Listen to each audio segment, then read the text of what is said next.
back, guys. We did a previous recording, and it didn't work as good. No. Talking about a couple games we've played lately. Me, SnowRunner, and TJ, Cobra Kai. So what do you think, TJ, about Cobra Kai?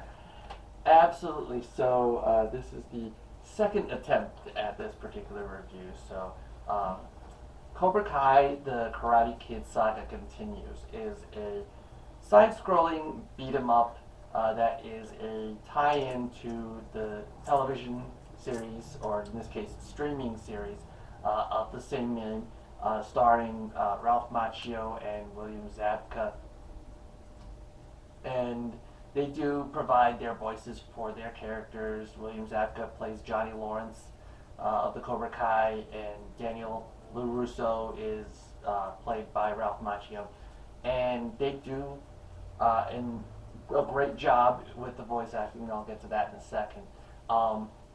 As for what it necessarily reminds me of, if any of you have played any of the Double Dragon games, particularly Double Dragon Neon, that was originally for, I believe, the Xbox 360. I do not recall it being released for the PlayStation 3, though I could be wrong. Hopefully anybody who's watching this will be politely correcting me in the comments, which we love to see. But yes, it reminds me of Double Dragon, Streets of Rage, that kind of side-scrolling beat-em-up. Maybe River City Ransom, things of that nature, where you're just going from one place to the other, and you're beating up the bad guys, dropping their health bars down, and there is a bit of a story to those. There's more of a story to this, which is where I'll start. The story kind of takes place just shortly after it appears to be the events of Season 2 of Cobra Kai. And it is told from the point of view of the Cobra Kai's student Hawk and Dimitri of the Miyagi-Do. And those two are actually portrayed by the young actors who were in the Cobra Kai series. And therein will lie my first critique, and I'll save that for the negatives.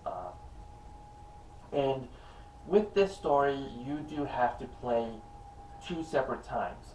One for the Miyagi-Do dojo side of the story, and one obviously for the Cobra Kai dojo side.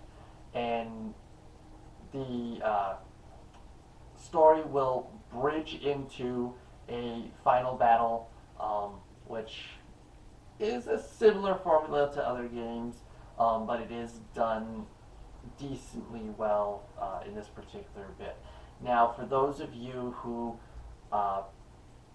do not want heavy spoilers, I'm not going to divulge them here, although on my own channel I will go into a full-on spoiler territory in my own King's Gamer review that I will be posting later this week.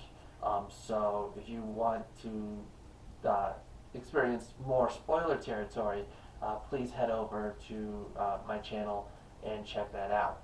It will be up, I believe I can estimate the middle of this coming week.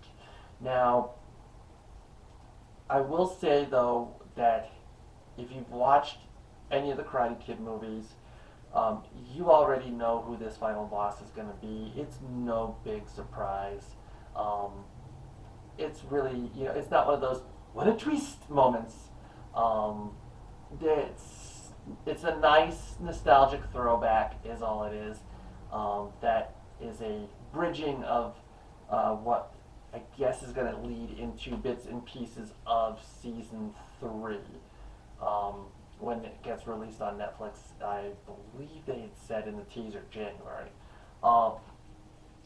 Gameplay mechanics. You're looking at both sides having certain skill sets, certain moves, certain resistances. They don't in the series use any magical powers. which is something I kind of at first was off put by. Um, but because this is a video game and it's supposed to be fantastical, it does make sense for what you're trying to do over the course of the two stories. Um, for Cobra Kai, you're using fire powers. For Miyagi-Do Dojo, you are using ice-based powers. Um, and it's easy access. You can tell what those moves are going to be on the screen, and you can even see the cooldown timer. So if you're wanting to use certain moves, you can see how long it'll take for that to reboot, so that way you can continue using those in addition to your basic jump, punch, and kick options. Um, it's not like Street Fighter where you get like a light punch, heavy punch, medium punch, type of situation. It's just, you know, one button for the jump, one button for the punch, and one button for the kick. But you do use your trigger buttons in order to activate these powers. That is something that is in the positives for anybody who might be new to those types of side-scrolling beat 'em up genres. Now, voice acting. Most of the other voice actors are decent. I'm not going to say they're not, but you can tell where the original actors are and where they stop.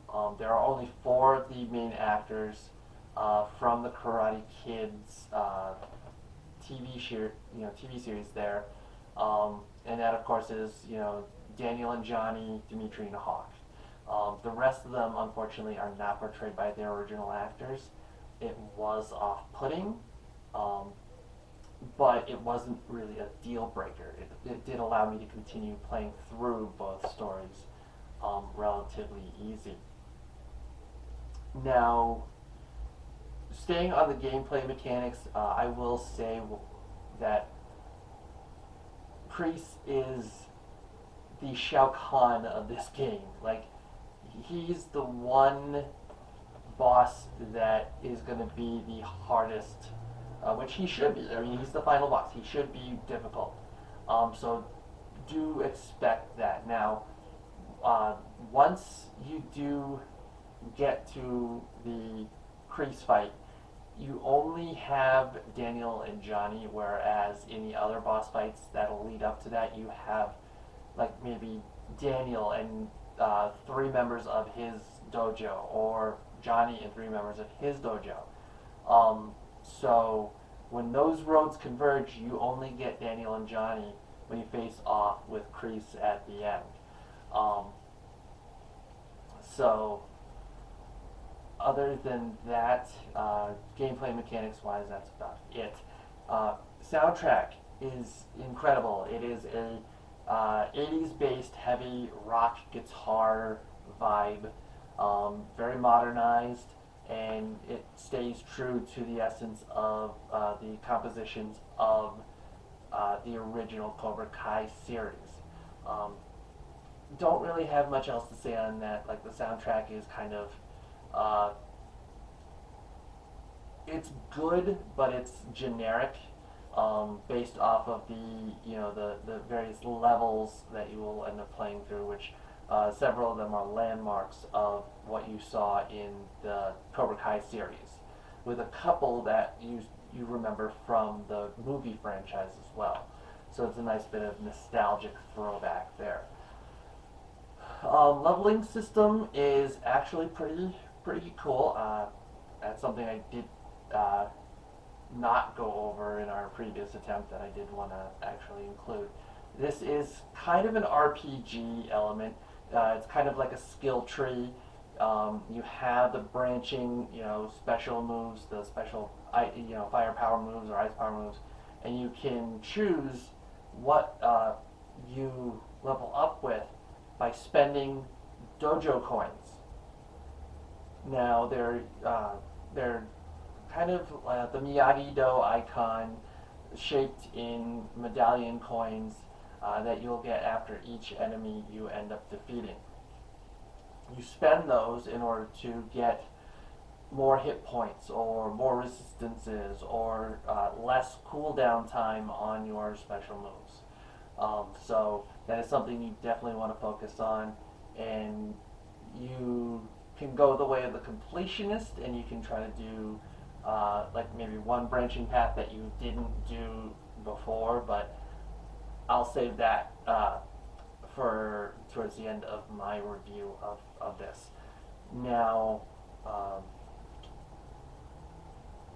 honestly, I think I've hit all that I really was looking at. So now I'm going to go into the negatives before I give you my final score. The redundancy of this is there in spades. It is a very simple beat 'em up formula. Don't be expecting miracles. It's not as complex as Skyrim or or even Kingdom Hearts or other games that have more to offer. Cobra Kai is very simple and straightforward.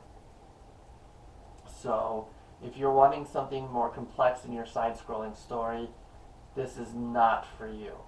Um, Voice acting, I really wish had been all of the original actors.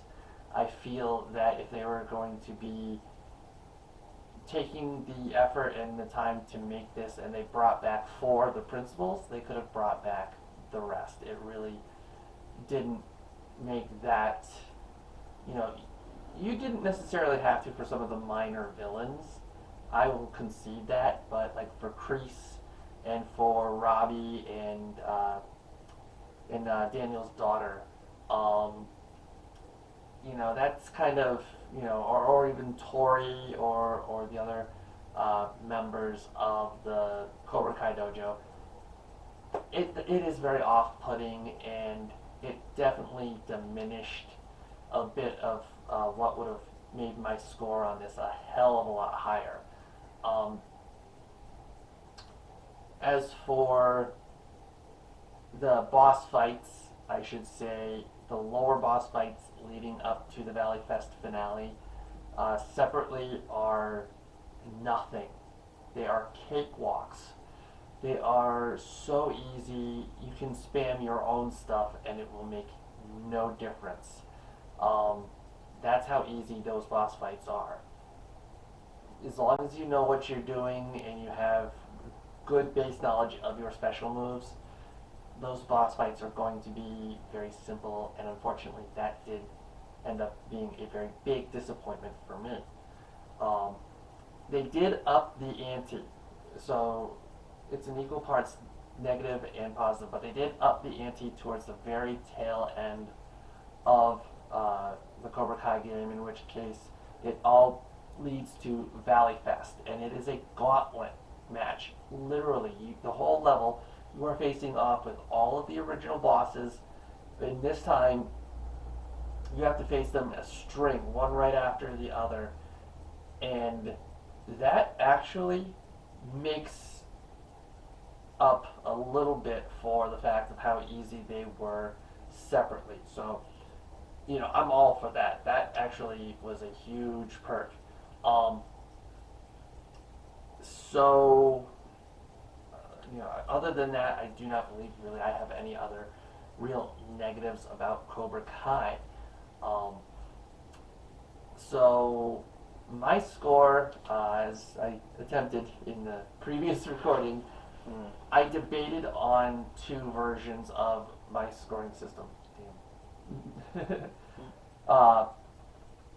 So I debated on a 1 to 5 scale or 1 to 10 scale, and I'm choosing a 1 to 10 scale because there are, especially with other games that will enter into the reviews, a lot of complex stuff, like character development and things of that nature that I will be grading on a curve. So I'm going to stick with a 1 to 10. So you're probably wondering what that score is going to be. Well, as I said, some of the negatives unfortunately dropped my score down. Not nasty. I mean, it could have been a lot worse, as I'm sure other more professional reviewers out there have ripped this game to shreds. But I give this a 6 out of 10. The redundancy, the lack of the rest of the principal, actors, um, the easy boss fights, they did unfortunately kind of hit a spot in my enjoyment of both stories that unfortunately I couldn't avoid. Um, do I appreciate the main story and the continuation of the Daniel and Johnny rivalry and their characters' evolution? Absolutely, I do. It's very awesome, and I think uh, those two plus Dimitri and Hawk made a very good performance for what a video game is. They could have phoned it in, they didn't, and I do appreciate that. So that's why I'm scoring it 6 out of 10. When, for all intents and purposes, it could have gone down to maybe a 4 or a 3 if it really started to tank. I do recommend this. I am only going to recommend folks play it through to beat it one time. I do not recommend the completionist aspect and just 100% the thing. It's not worth it in my opinion. As much as I'm a huge nostalgia nut, and Cobra Kai definitely hit that for me, it's so simple and straightforward that when you see what different stories, diverge and kind of blend towards the tail end, you'll be grateful that you played through it at least once. You might go back maybe months, maybe a year later, depending on if you bought it digitally and you still have it in your cloud, or you chose to sell it, which I've been known to do. So I do not recommend going the 100% route. Play it once, beat it once. You'll definitely appreciate it for what it is. 6 out of 10, and that is my score and my review of Cobra Kai The Karate Kid Saga Continues. This is both for the PlayStation 4 and the Xbox One, so whichever system you have, or you may own both, this game is available for all systems. Enjoy.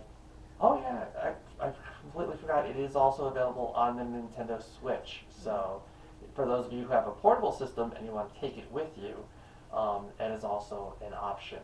So I hope you do enjoy Cobra Kai if you pick it up, and thank you so much for watching my portion of the review. And I believe, Al, you played a game, SnowRunner? SnowRunner. SnowRunner. Yeah, if you think of it, if you've ever played Mud Runner, I don't know if I've you've heard of Mud Runner, yes. I believe it's on Game Pass as well, if anybody is interested to try that out. If you do like Mud Runner, then you'll like SnowRunner. Basically, it's around the same principle. Originally in Mud Runner, you kind of unlock these trucks to move wood from one point to the other over some pretty rough terrain, muddy areas, some rivers. This game runs along the same aspect, except it goes further. I will say they start you out very crappy in the beginning. I will say. The truck you start out with it doesn't have all-terrain, or for that matter, off-road tires. So you're stuck probably going through mud and maybe winching yourself out of a ditch in the beginning. Quite a few times. Oh boy. But basically, overall, when you start unlocking things, the game has throughout the world. You'll encounter jobs. Also, there's a jobs menu to accept many different jobs in the actual interactive menu when you go to the map. You won't find all the jobs in the world there, which is why exploration comes into play in the game. Basically, you go out, find these jobs, and they could be as simple as pulling a trailer out of the river, or moving a load of wood from one onto the other. Now, I will say there is this one particular mission that really pissed a few of us off, kind of. Uh-oh. Just a little. And I will say, because this game does pose a challenge in terms of getting through this terrain. Now, once you start unlocking and getting better tires, you're about a lot better off, and also better vehicles too, which I fortunately do now. I have quite a few vehicles at my disposal.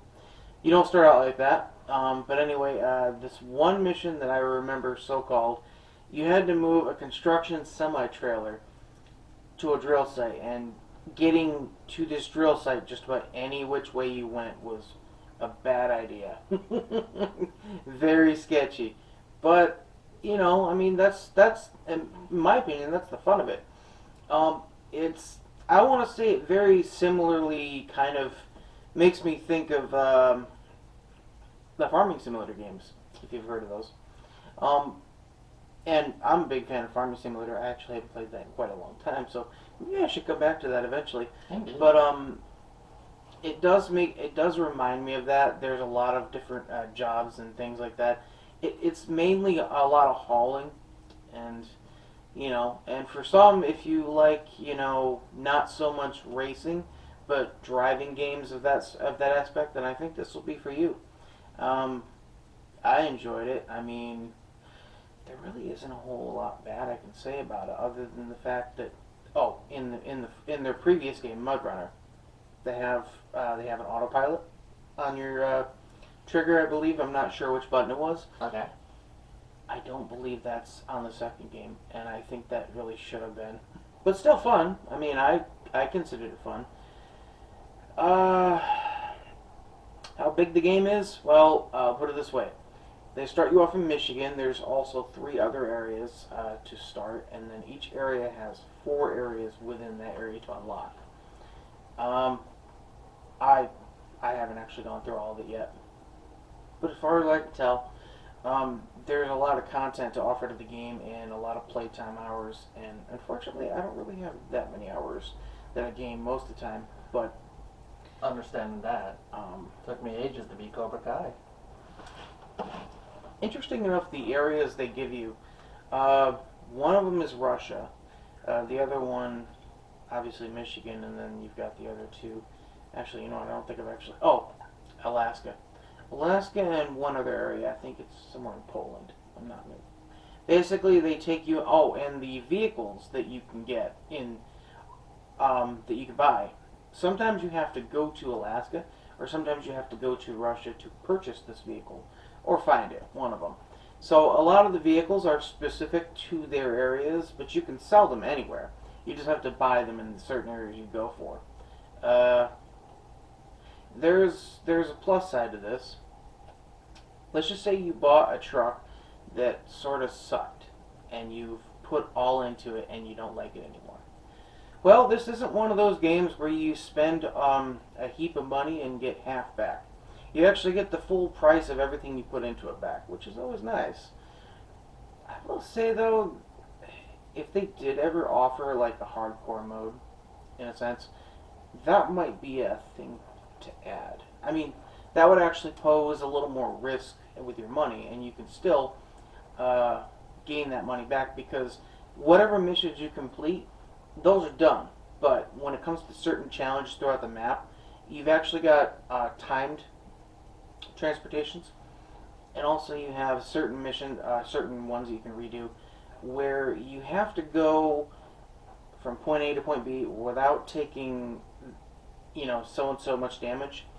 So there's a lot of different things you can do.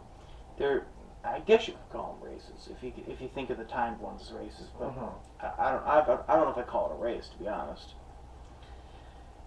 Other than that, like I said, I'm still into it so far.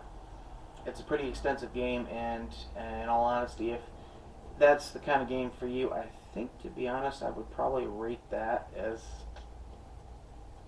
probably a 9 out of 10. Awesome. Alright. It's still up there pretty high for me, only because, I'm still working on it, not to mention it's a great game.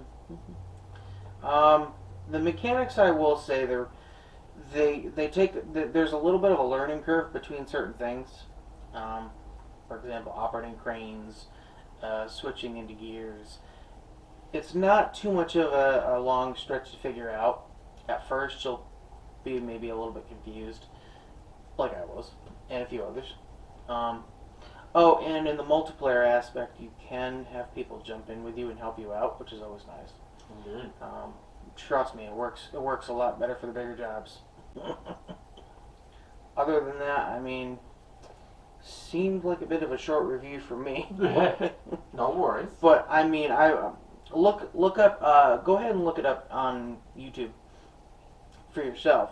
There's a lot of content that this game offers. Oh, and there's also additional content. For example, I bought the season bundle. So, Nice. in other words, you will get extra stuff, which is very nice. But I guess that covers it for me. No, absolutely. Now, please keep in mind, folks, that when you watch this, these are our personal opinions and our personal scores. We are not speaking for anybody in general. You may play a certain game and experience it and have a different, point of view on that.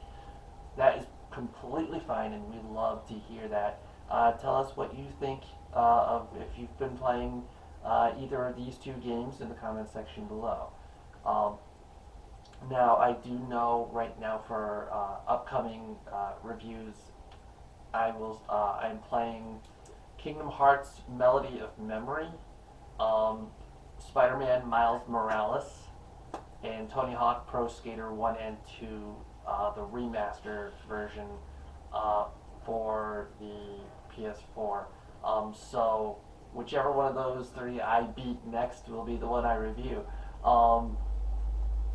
And please head over to both of our, solo channels too, because on mine I do a stream at least. I might not do a full walkthrough per se, but I will stream maybe an hour or so of the game that I'm about to review. So that way, if you want to check it out and kind of see for yourself, you can do that. And that same thing will be able to be said for Cobra Kai. Like I said, that full spoiler-heavy review will be next week. And in terms of me, some of the upcoming games, I know one of them I'm definitely going to talk about eventually, is one of the new ones that just recently released, Assassin's Creed Valhalla. Yes, That looks really good, and that's in my cloud. the thing is, for me, Assassin's Creed is it's always been one of those games where I can get into it, So I really haven't had a whole lot of bad experiences with Assassin's Creed games. So any of the new ones that come out, I'm always all for it. Either way. No, head over to the PlayStation Store if you're on PlayStation. They do have the classic ones on discount. So they have the Ezio collection on sale. They have Black Flag and Assassin's Creed 3 on sale. I have Origins already. I just need to pick up Odyssey, and I will at least have everything that can be released for the PS4. Although I do have the first two Assassin's Creed games on the 360 digital for the Xbox One. Oh yeah, I have that one too. Actually, both of them actually. Which makes me think I got to revisit a lot of those. Oh, definitely. Like, I will admit I've yet to play the Assassin's Creed. I tried to get into the first one and I just didn't have the time to continue it. That definitely will be rectified. But I saw the trailers for Valhalla and I'm really looking forward to that. That's why as soon as I get a second, Cobra Kai is getting deleted and I'm installing Valhalla right the hell away. So, even if I don't, I know that's so much later in the series Valhalla is, but I don't care. Like, it looks so good. We will definitely announce what our upcoming reviews are going to be when we both decide what the next episode is going to be. I do have a Discord. It's Realm of the Kings Gamer. I'll put the link in the comment section to invite folks that may want to come by. I'm going to add I know I'm in the process of adding an Elvis tribute section of it for my Elvis tribute bands, and I will be adding an AV and TG section for those who come over and want to talk about the show and maybe some recommendations you might have on things you want to see covered. Anyway, that's been our reviews on these games, and anything further you'll see in the future from us, and hopefully you'll stay tuned. And well, it's been fun, and I'll catch you guys on the flip side. Catch you on the next adventure.